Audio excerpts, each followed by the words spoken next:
feliz amanecer, les saluda Margarita Oropesa. A partir de este lunes y todos los días, bien tempranito les estaremos llevando Entrevista Venevisión para que usted salga de su hogar bien informado y sobre todo la opinión de los líderes de la vida nacional. Vamos a comenzar esta entrevista con Felipe Mujica, secretario general del MAS. Los acontecimientos van y vienen y no para Venezuela a nivel noticioso. Pero vamos a comentar que esta semana acudieron al Tribunal Supremo de Justicia representantes de los partidos políticos y de los candidatos presidenciales para la investigación que está realizando el máximo Tribunal de Justicia. Algunos voceros e incluso analistas políticos y juristas han señalado que el TCJ no tiene competencia. Mira, yo creo que el esquema en el cual esto se viene desarrollando da espacio para cualquier tipo de especulación. ¿Qué es lo que debió haber ocurrido normalmente en Venezuela tras un proceso electoral como el que hubo el 28? Bueno, se hace el proceso electoral, después había una serie de pasos previstos desde el punto de vista legal que había que cumplir, donde fundamentalmente destacan las auditorías. El día lunes había una auditoría que se denominaba la auditoría tecnológica, porque era ver todos los resultados. Que es la auditoría posterior, porque posterior, se hace claro, antes, durante y después. Exacto, la posterior. Después de esa auditoría venía otra, que ya sí era con el material de las actas en la mano, que permitía, como toda la auditoría, que estuviesen allí todos los participantes del proceso, con sus testigos, con sus materiales, y que de allí surgiera el resultado de la auditoría. Ese resultado de la auditoría es el que usualmente, en caso que fuese así, era el que podía ser objeto de un evento de ir, como consecuencia de la decisión administrativa, avalado con el resultado de la auditoría, se podía ir al TCJ. En este caso las cosas ocurrieron de otra manera. No se produjo la auditoría. ¿O se debía ir al CNE como primera instancia? Sí, bueno, para agotar el recurso administrativo. Se podía agotar eso, ¿no? Ahora, en este caso, ¿qué ocurrió? Hubo una decisión que presentó el rector, presidente del CNE, que posteriormente dijo que había sido intervenido tecnológicamente todo el sistema de informática y que por lo tanto lo que él tenía no era completo, pero sin embargo él dio un resultado que según él era definitivo.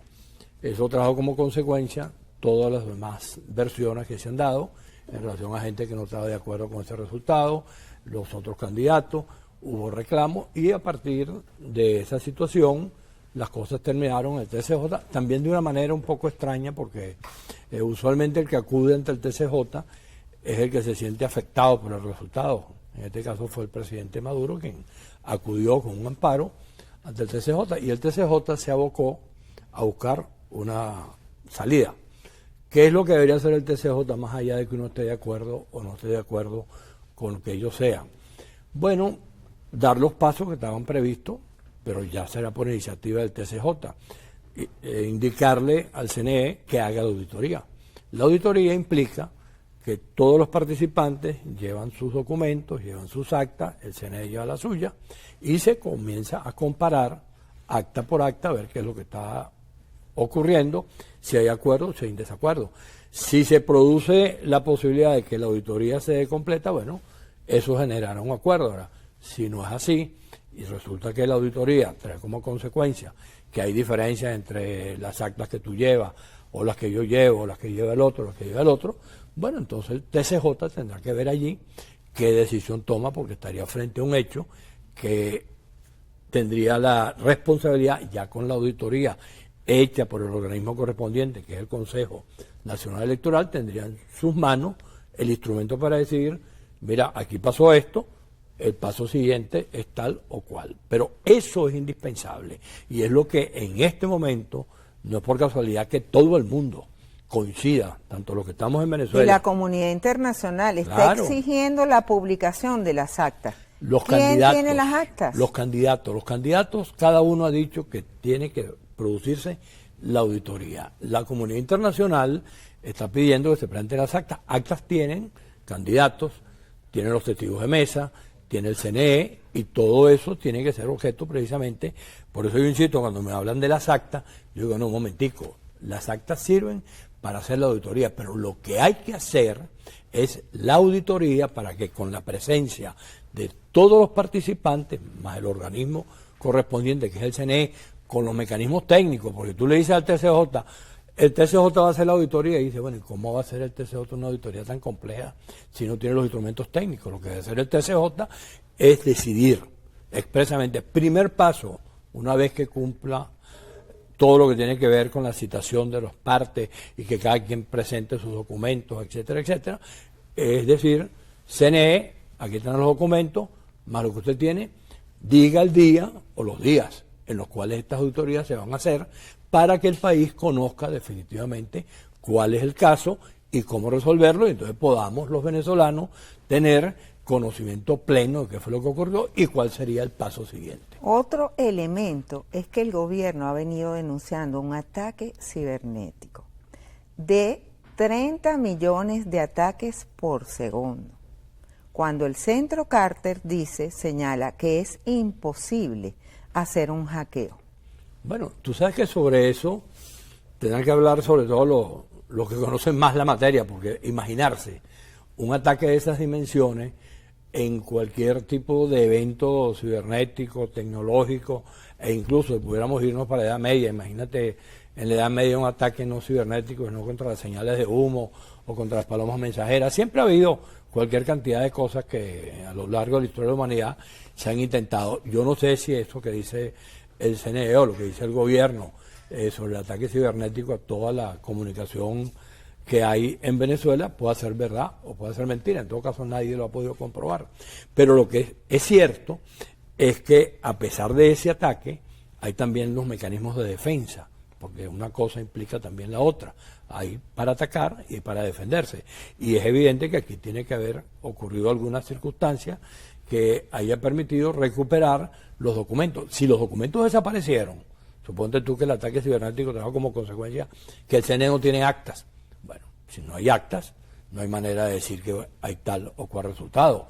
Si además del tema del ataque hay la defensa y el CNE pudo recuperar las actas y las actas son iguales a las que tiene cada uno de los candidatos mesa por mesa, bueno, se podrá determinar qué fue lo que pasó.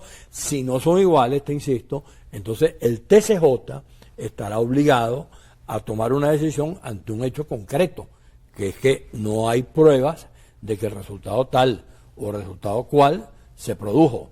La oposición ha dicho a través de el candidato Edmundo González que ellos tienen... Por cierto, no acudió al TCJ. Bueno, eso es su derecho. Puede en todo caso ir o no ir, y eso no le resta en todo caso ningún hecho especial. Él dice que no fue por razones de seguridad. Eso es respetable, dadas las circunstancias que estamos acá, porque el mundo ha sido acusado de cualquier cantidad de cosas. El presidente Maduro el pasado viernes fue al máximo tribunal del país y llevó las actas. Yo no sé si él llevó las actas. Yo sé que él llevó unos documentos, pero porque tengo entendido que el viernes pasado era que iba a llevar las actas. No sé si eso ocurrió este viernes o ocurrió la vez anterior cuando él fue al tribunal a hacer la solicitud. Este viernes el presidente Maduro con Diosdado Cabello se presentaron ante el TCJ y llevaron las actas. Yo no sé si llevaron las actas. Yo sé que fueron, igual que fueron el resto.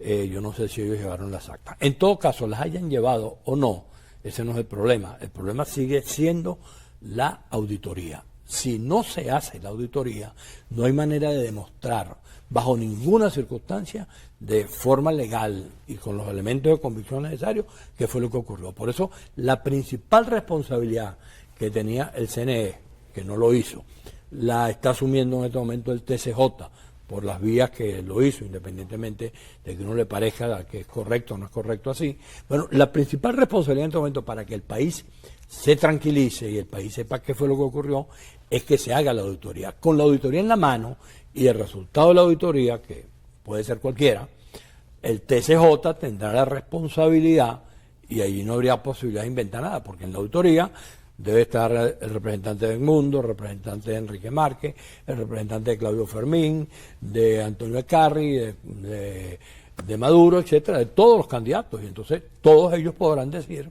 mira, efectivamente, este es el resultado o ese no es el resultado. ¿Y usted cree que hay disposición del Consejo Nacional Electoral para realizar esta auditoría, que incluso estaba prevista en el cronograma de estas elecciones del 28 de julio? Tú sabes que eso no es un problema de disposición, ellos son una institución, ellos forman parte de las instituciones venezolanas, así como el tribunal es una institución, la fiscalía, el CNE, y ellos tienen unas responsabilidades.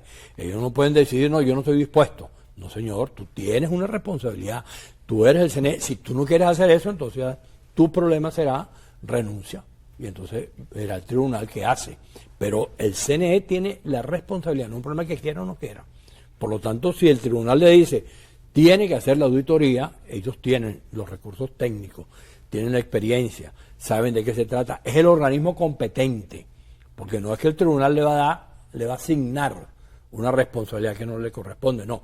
El organismo competente para la auditoría es el Consejo Nacional Electoral. Por eso te digo que no es lo mismo que el TCJ se ponga por sus propios medios a intentar hacer la auditoría, porque eso te lo está diciendo alguien que más o menos conoce la materia, porque yo tuve 15 años, laborando en el Consejo Nacional Electoral como director legal de partidos políticos, y más o menos conozco la materia. Entonces, a quien le compete y quien puede hacerla de manera minuciosa, de manera correcta, es al organismo electoral. Y ojalá no se vaya a presentar ningún tipo de problema, porque también existe en este momento la duda. El organismo electoral tiene 5 miembros. Hasta ahora hablado es el presidente. Hay 4 miembros de la directiva que no han opinado sobre el tema, que es importante que el país también conozca esas opiniones. Felipe, tenemos que hacer una pausa, pero en la próxima parte nos gustaría una opinión sobre el comunicado conjunto de los presidentes de Brasil, Colombia y México. Ya venimos, nos acompaña Felipe Mujica, secretario general del MAS. Ustedes quédense allí, ya venimos.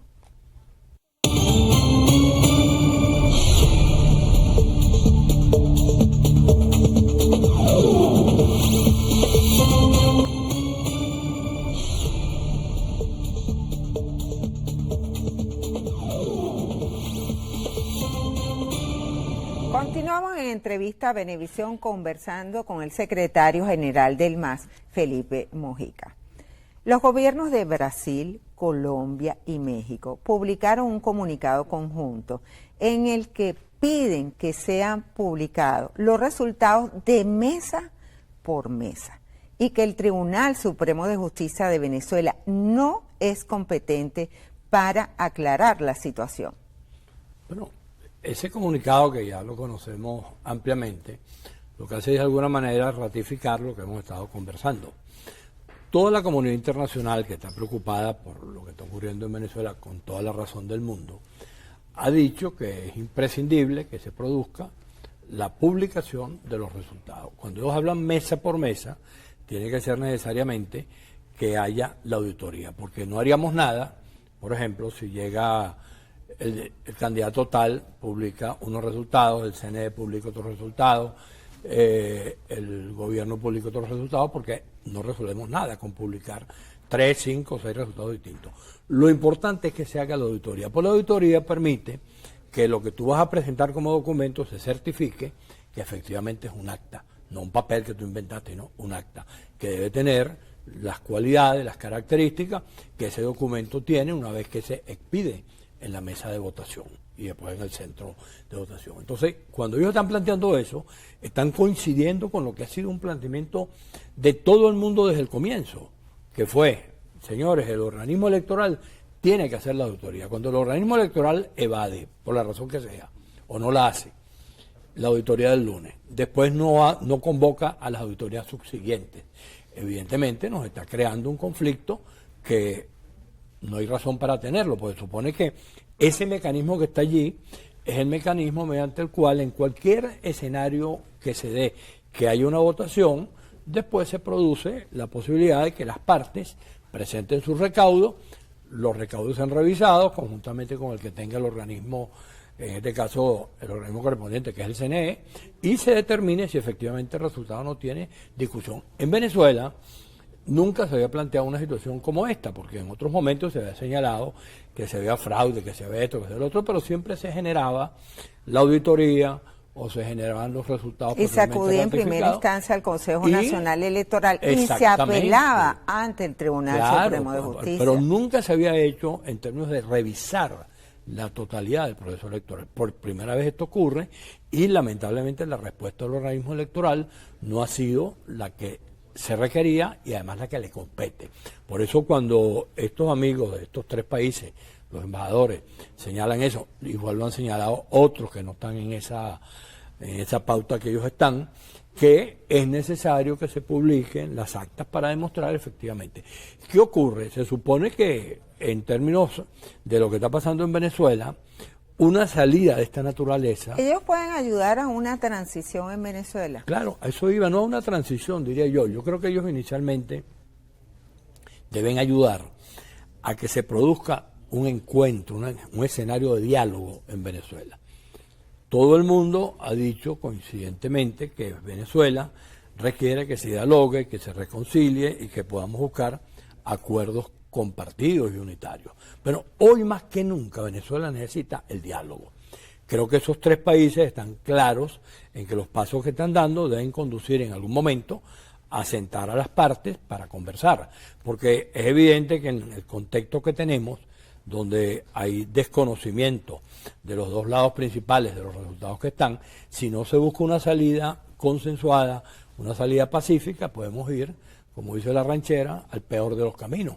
Y entonces podemos estar, en vez de evaluar lo que teníamos que haber evaluado, que era un resultado electoral, que permitía que en el país se manejara la alternabilidad como concepto, que pudiéramos respetar la posibilidad de que un sector u otro sector estuviese en el gobierno, como ha ocurrido en Argentina, como ha ocurrido en Colombia, en Brasil, en Perú, en Bolivia, etcétera. Bueno, estamos metidos en un brete porque no tenemos el resultado asumido plenamente de tal forma que esté respaldado por la auditoría.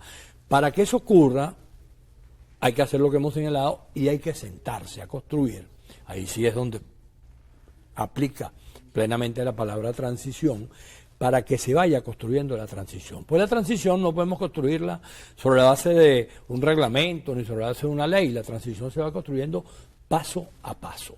Y precisamente en Venezuela eso es lo que requerimos para ir viendo cómo se le da una solución a los conflictos más graves que tenemos. También la semana pasada se produjo un comunicado de la Fuerza Armada Nacional Bolivariana que leyó el ministro Vladimir Padrino López y manifiestan su lealtad al presidente de la República, Nicolás Maduro.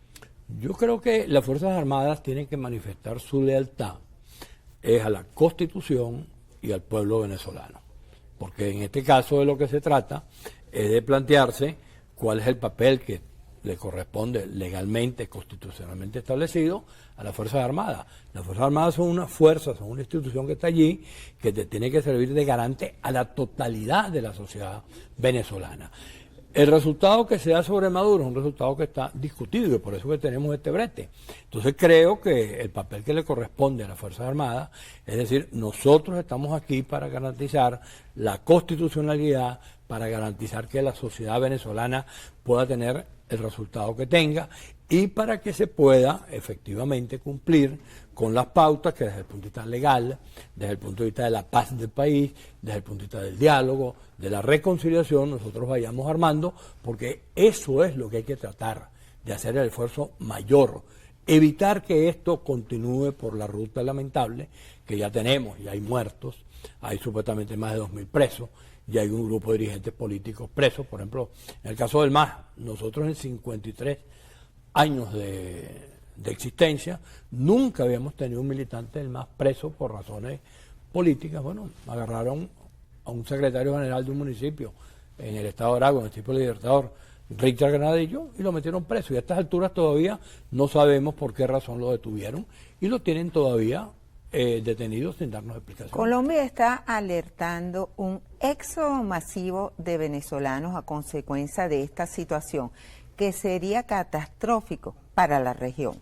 Bueno, por supuesto. En Venezuela, por decirlo con un dicho viejo, todo el mundo sabe lo que pasó.